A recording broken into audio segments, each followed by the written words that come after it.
Bienvenidos. Hemos estado pensando en la experiencia del hijo perdido que sufrió en el país lejano, apartado del padre por el egoísmo. Y hoy vamos a considerar lo que pasó de la perspectiva del padre, y se llama el estudio, el padre a quien no conocíamos. Y el séptimo estudio en la serie Amar a Dios con todo nuestro corazón, que forma parte de nuestro viaje de transformación. Cuando Jesús nos invita a que amemos al Padre con todo nuestro corazón, alma, mente y fuerza, nos encontramos también en el país lejano de egoísmo.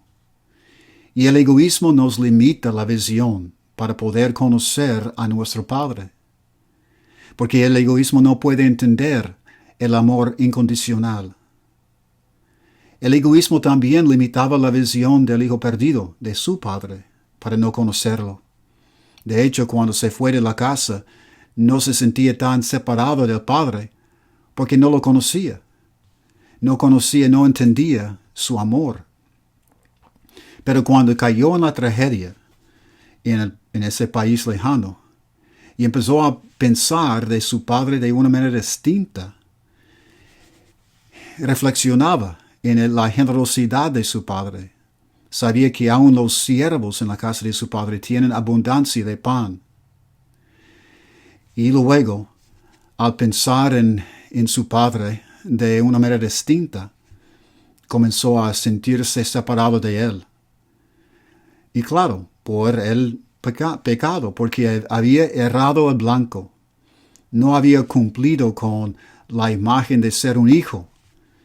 Pensaba que ser un hijo significaba heredar todo lo que tenía el padre, pero ser un hijo significa reflejar al padre.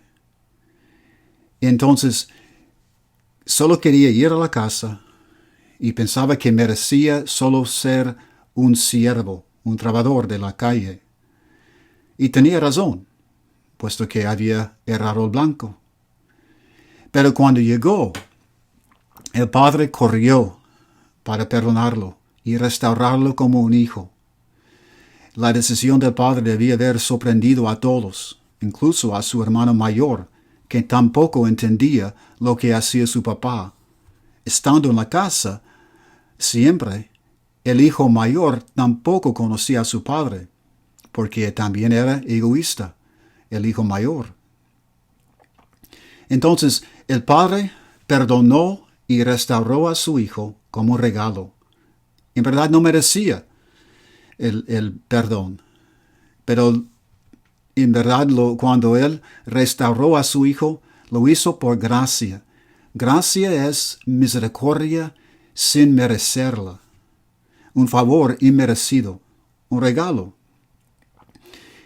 De hecho, Pablo nos habla de la gracia de Dios que nos salva también a nosotros en Efesios capítulo 2. Al explicar que nosotros habíamos caído en todos los deseos del egoísmo, dice en Efesios capítulo 2, versículo 4, pero Dios, que es rico en misericordia, por su gran amor por nosotros, nos dio vida con Cristo, aun cuando estábamos muertos en pecados. Por gracia ustedes han sido salvados. Y en unión con Cristo Jesús, Dios nos resucitó y nos hizo sentar con Él en las regiones celestiales, para mostrar en los tiempos venideros la incomparable riqueza de su gracia, que por su bondad derramó sobre nosotros en Cristo Jesús.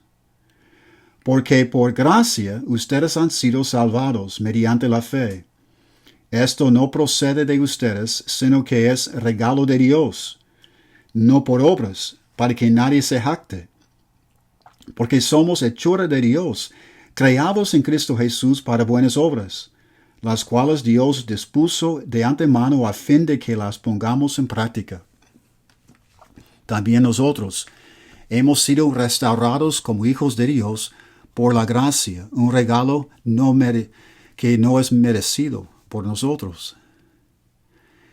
Entonces, entendemos lo que le significaba al hijo ser restaurado como un hijo en la casa de su padre. Pero ahora miremos lo que pasó de la perspectiva del Padre. Y tocante la gracia, ¿qué le costó? ¿Cuánto le costó al Padre darle gracia y perdonarle por gracia a su Hijo? Pensemos en el costo del perdón y la restauración. Primero, pensemos en lo que perdió el Padre. Quizás de inmediato pensaremos en la tierra, la propiedad, el dinero que perdió el Padre cuando tuvo que dividir la herencia y darle al hijo menor una parte. Pero cuando el Padre describe lo que pasó, nunca menciona el dinero ni la propiedad que había perdido, sino menciona y describe el sufrimiento que sentía él cuando se daba cuenta que su hijo se había perdido y que estaba muerto en ese país lejano. Sufría la pérdida de su hijo.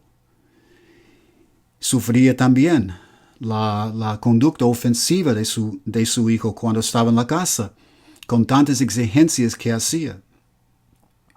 Pero sabemos, por considerar la celebración que hacía el Padre, de inmediatamente cuando llegó a su hijo, podemos entender de la celebración cuánta tristeza sentía cuando había perdido a su hijo. Y fue una celebración grande, que indica que fue una tristeza muy profunda que sentía el Padre. Pero él sabía que su hijo primero tenía que morir para poder vivir en amor. Tenía que morir al Padre para luego morir al egoísmo y restaurarse a la vida. Por eso el Padre sentía compasión para su hijo, porque sabía lo que tenía que experimentar. Sin embargo, fue una pérdida muy terrible que sentía el Padre cuando el hijo se apartó de la casa. ¿Y qué significaba para el Padre perdonar a su hijo? Bueno, el perdón significa echar para afuera la ofensa y tratar a la persona como si nunca hubiera pasado. Y de la perspectiva del que está perdonando, perdonar significa sufrir el costo, llevar el costo de perdonar. Porque hay algo que se pierde, que sufre uno. Y el perdón significa restaurar a la persona sin requerir recompensa de la persona. Si una persona nos debe dinero y nos paga el dinero que nos debe, no podemos decir que le perdonamos, sino cancelamos la deuda. No es perdón, es cancelar la deuda. Entonces, cuando perdonamos, sufrimos nosotros, absorbemos el costo. Entonces, esa historia del hijo perdido, esa historia de separación, pérdida, perdón y restauración, es nuestra historia también. Pensemos en la experiencia de nuestro Padre Celestial con nosotros. Jesús enseñó esta parábola no solo para enseñar lo que experimentamos nosotros en el país lejano por el egoísmo, sino para enseñar lo que el Padre Celestial siente cuando nosotros nos apartamos de Él y luego cuando le regresamos. Nos enseña que el Padre tiene que llevar el costo de perdonarnos a nosotros. Y hay algo que el Padre sufre cuando nosotros nos apartamos de Él. Y nosotros aprendemos que para aprender a amar tenemos que morir al egoísmo. Pero el costo que nuestro Padre Celestial tiene que pagar es mucho más que lo que pagó el padre del hijo perdido. Mucho más. Y me gustaría explicarles por qué. Pensemos en lo que nuestro Padre tuvo que pagar para perdonarnos a nosotros. Porque en realidad hay muchas personas inocentes que han sufrido del egoísmo de nosotros. Y cuando el Padre quiere perdonarnos del egoísmo y restaurarnos, ellos pueden reclamar que no es justo. Y tienen razón, porque ellos sufrieron tanto de la conducta de nosotros. ¿En qué podemos hacer? ¿Qué puede hacer el Padre para satisfacer lo que reclaman los inocentes? En verdad es como un juez. Imaginemos un juez que está juzgando a una persona culpable de homicidio, un asesino. Y al juzgarlo, decide soltarlo, dejarle ir libre, porque piensa que puede ser inspirado por la libertad para transformar su vida. Pero claro, los víctimas luego van a reclamar la justicia y decir que no es justo que el juez libre al culpable. Entonces, ¿qué haría el juez en ese caso? Tendría que dejar de ser justo para ser misericordioso, o dejar de ser misericordioso para ser justo, porque no puede hacer las dos cosas a la vez. Es un dilema. Y es un dilema semejante en que se encontró nuestro Padre Celestial cuando va a perdonarnos a nosotros del egoísmo. Porque también ha habido mucha gente, como dijimos, mucha gente que ha sufrido de nuestro egoísmo. Y nuestro Padre Celestial tiene un dilema, porque es absolutamente justo y a la vez absolutamente misericordioso. Las dos cualidades forman parte de su esencia como Dios. Él no puede dejar de ser justo para ser misericordioso, pero tampoco puede dejar de ser misericordioso y amor para ser justo. Entonces se encuentra en una cuestión bastante profunda. ¿Y qué hará Él? La única solución es la sustitución. Imagínense que el juez que estaba juzgando al asesino decide ir a la cárcel en el lugar del asesino para satisfacer la justicia y a la vez darle la oportunidad de transformar su vida al asesino. ¿Qué juez va a hacer esto? Ninguno, ¿verdad? Porque nunca se oye de un juez que se preocupe tanto por la justicia y la misericordia. Pero para nuestro Padre Celestial es la única solución. De esta manera puede perdonarnos y a la vez satisfacer la justicia. Y es precisamente por qué mandó a Jesús a venir para sufrir en nuestro lugar. Jesús vino a revelar primero el amor de Dios en todo lo que hacía, pero también reveló la justicia de Dios cuando se murió. Porque Él vino a revelar el amor de Dios y el egoísmo de algunos líderes religiosos, su envidia, su avaricia, su orgullo, mataron a Jesús, que era inocente de egoísmo. Y luego en la cruz de Calvario, Jesús experimentó la separación del Padre Celestial.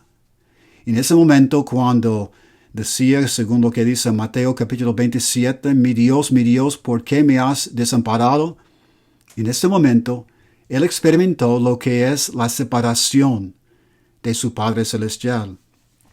Para satisfacer la justicia, Él sufrió lo que teníamos que sufrir nosotros, la separación de nuestro Padre Celestial por el egoísmo. Pero Él era inocente. Fue un acto de sustitución por amor.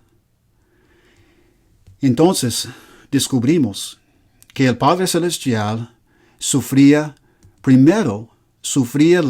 la pérdida de nosotros, porque nos había creado en su imagen con la capacidad única de amarlo con nuestro albedrío libre, con un amor incondicional. Pero luego caímos en la tragedia de egoísmo y sufrió la pérdida, la muerte espiritual de nosotros. Pero luego sufrió la segunda vez en la cruz Calvario para satisfacer la justicia. Experimentó su Hijo la separación, aun cuando Él no merecía la separación. Lo sufría la separación por gracia, como un regalo de nuestro Padre Celestial para poder perdonarnos y satisfacer la justicia. Tanto que nos amó Dios. Es como Dios ama tanto al acusado como también al víctima para poder morir por nosotros. Entonces, ¿qué significa conocer al Padre? Conocer al Padre significa que sabemos cómo es y conocemos su corazón. Conocemos lo que siente Él cuando nos apartamos de Él. Y conocemos lo que siente cuando le regresamos. Y conocemos lo que significa ser su hijo por imitar su imagen de amor. Significa que sabemos que nos salvó a mí y a usted por gracia. Entonces, quiero que nos paremos por un momento ahora para concluir, para pensar en todo lo que hemos dicho. Porque Dios es espíritu. Es su espíritu que es también a la vez amor y luz. Y manifestó su amor para salvarnos, para perdonarnos y restaurarnos como sus hijos. Y darnos esta oportunidad de empezar el viaje de transformación. Sin su perdón, no habríamos tenido la oportunidad de transformarnos. Nos habríamos quedado en el egoísmo, en el país lejano. Pero ¿qué piensan? ¿Piensan que los escritores del Nuevo Testamento crearon todo esto como una leyenda? Claro que no. No había ninguna leyenda, ninguna historia como esta, con tanto detalle, con tanta complejidad sobre el amor y la justicia. Esa historia que es nuestra es más allá de la cultura o las destrezas de los escritores, de aquellos escritores y de los escritores que los seguían por siglos. Es increíble, maravilloso, esta historia de restauración y cómo Dios lo logró. El diseño es testimonio del diseñador. Ahora que conocemos al Padre y conocemos su corazón, sabemos que su corazón nos da la posibilidad de rendirle a Él nuestros corazones y ser transformados por su poder. Que Dios les bendiga.